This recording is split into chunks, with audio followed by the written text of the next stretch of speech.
I gotta get out. I gotta get out and do something. I've been like, I don't know, 5.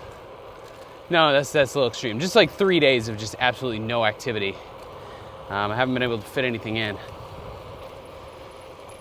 Or, let me be fair, I definitely have been able to fit stuff in, but I haven't wanted to.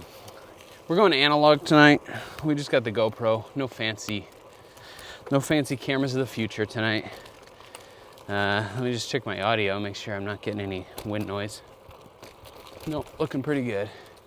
This whole neighborhood up here has been such a mess. They're like redoing all the water pipes in the ground.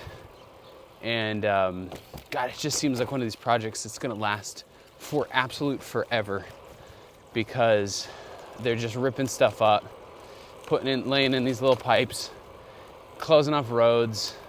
It's being done in like these little tiny sections, it looks like. I'm no DOT guy. I'm no public works guy. But this just feels like something that is gonna take the entire summer. And then by the end of the summer, and then by next summer, they're gonna be like, yeah, well, we did all that and there's still lead in the water.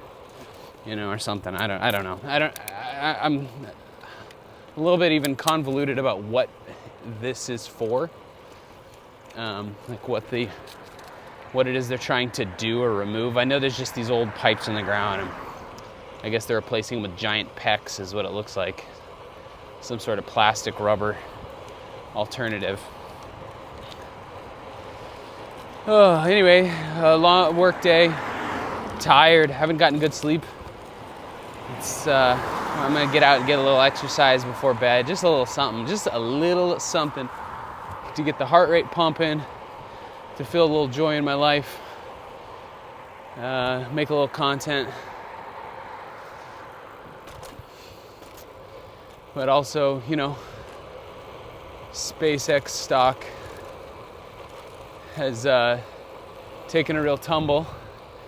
Obviously, as you know, if you've watched a couple videos ago, I don't find this particularly surprising. Quite expected, rather. The only thing that I will say, I don't know. It's too early really to mean anything. I mean, obviously, it crashed a significant amount. It's taking a lot of the tech industry down with it. But like most IPOs, there's usually a bit of a spike and then a devaluation. Like, it kind of regulates itself, or I forget there's a more proper term for that. Ooh.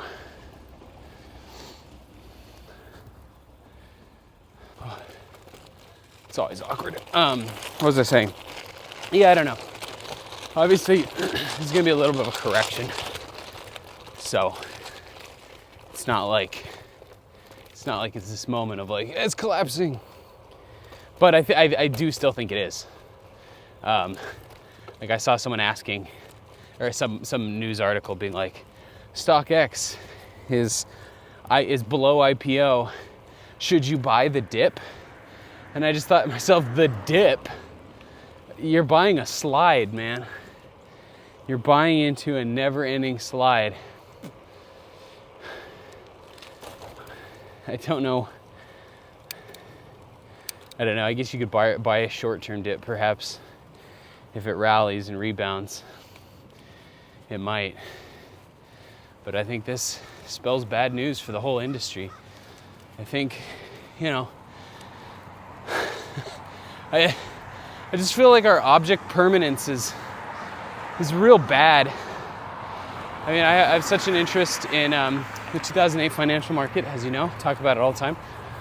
And largely one of the reasons, the literal reason that happened, or one of the main factors that led to the 2008 Great Recession, or the crash, was the repeal of the Steele-Segal Act, which was specifically put in place in this nation after the Great Depression, the crash of 1930s.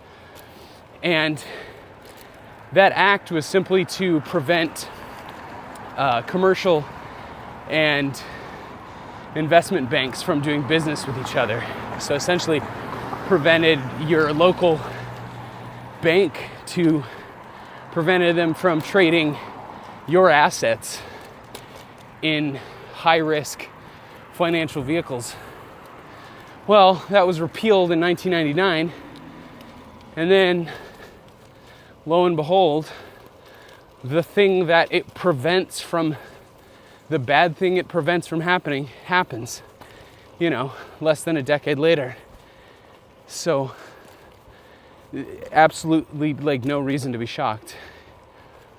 Antitrust laws have largely stopped being enforced at the same time. So, yeah, we've seen a whole slew of bubbles happening back to back. I think this is just yet another one. But in my opinion, the reason to be more concerned is that it is the largest bubble by many fold. And I don't see it ending well. When it ends, I don't know, but it's gonna end. It will. Like I said in my video a few days ago, the numbers just don't pencil out here, folks. The very industries, like as an artist, if you will, as a creator who's worked in the creative industry my whole adult professional life, I'm here to tell you that the entire wage bill of the world combined that this technology sets to displace does not pay for it. It is too expensive.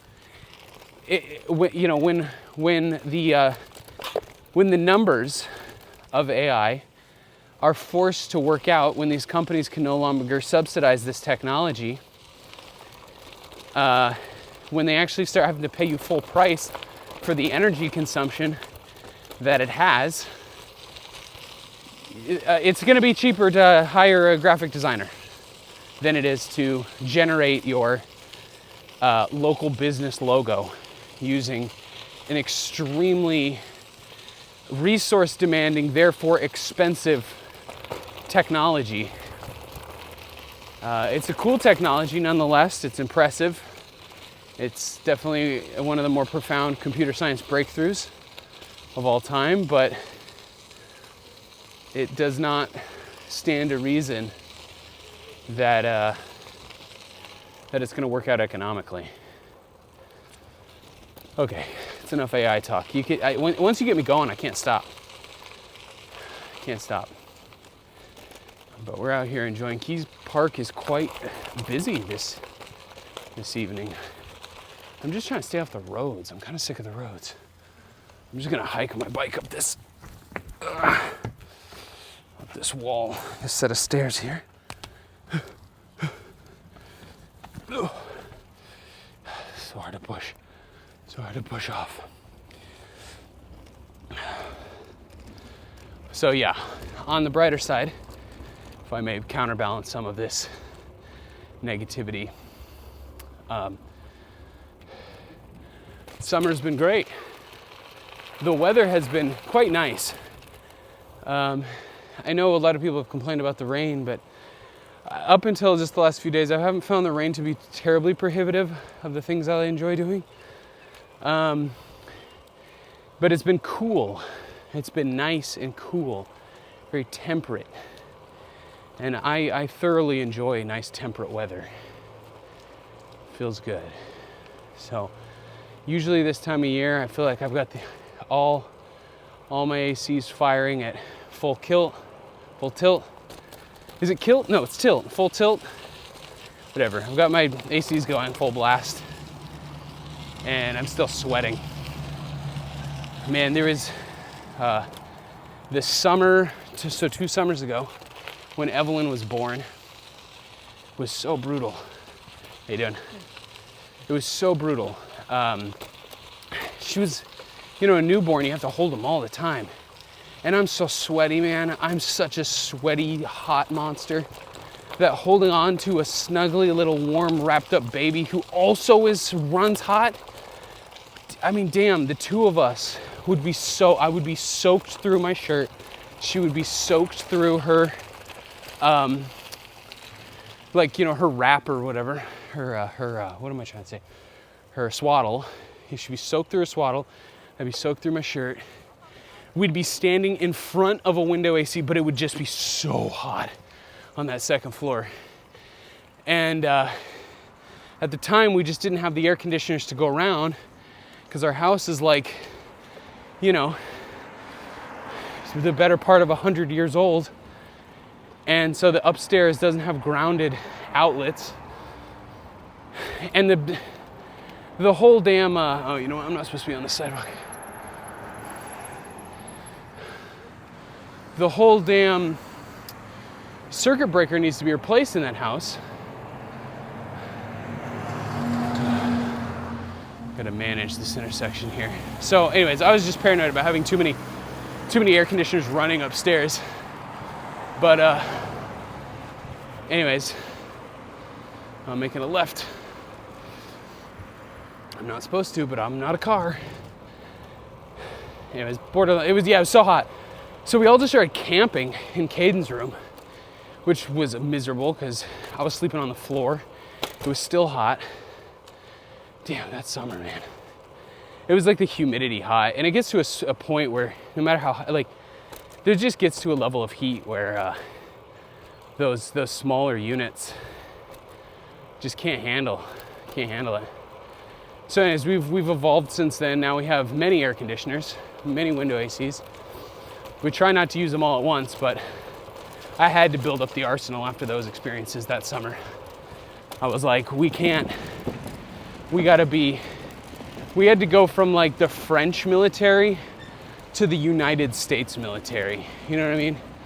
We had to triple our federal spending to get the beefiest air conditioners in every room. I'm being so dramatic. We have like 4, but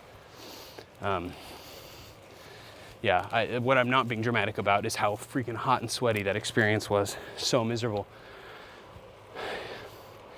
So all that to say, I'm really vibing on this weather.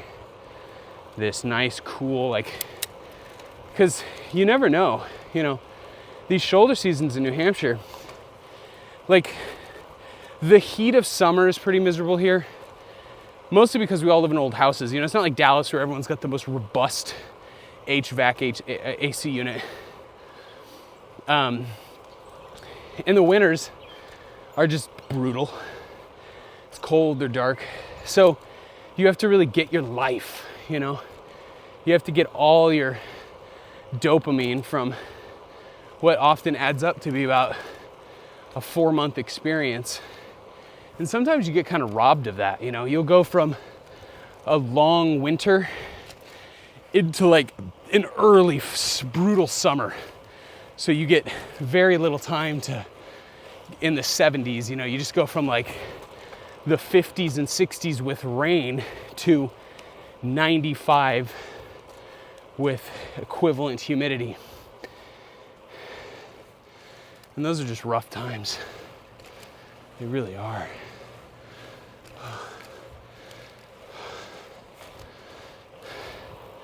And then vice versa. Sometimes you just go straight, oh, my watch died. My watch is dead. How will I know? I'm out of breath, y'all. Can you believe it?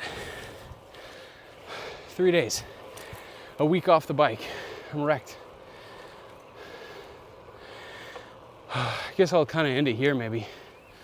I don't know. I guess what does it matter? If you made it this far, it's not like you have anything better to do. So I'll leave you running. I'll leave you with me here. Oh. I have these moments when I'm filming where I'm like, I don't know what to talk about. Well, I am somebody who never has nothing to talk about.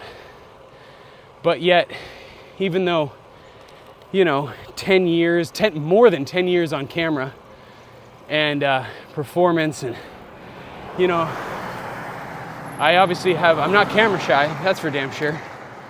But there's still that little tiny hair of like, you know, it's not stage fright. It's just like, it's just being on the spot. You're overthinking it. There's still a little bit of that in me. So that when I know I'm consciously, I have a microphone and a camera going, I have moments of being like, I can't think of anything in the world to say. I'm on the wrong side of the road. Oh, I've been in third gear. High third. Or low third. I get it mixed up. I've been in high third gear.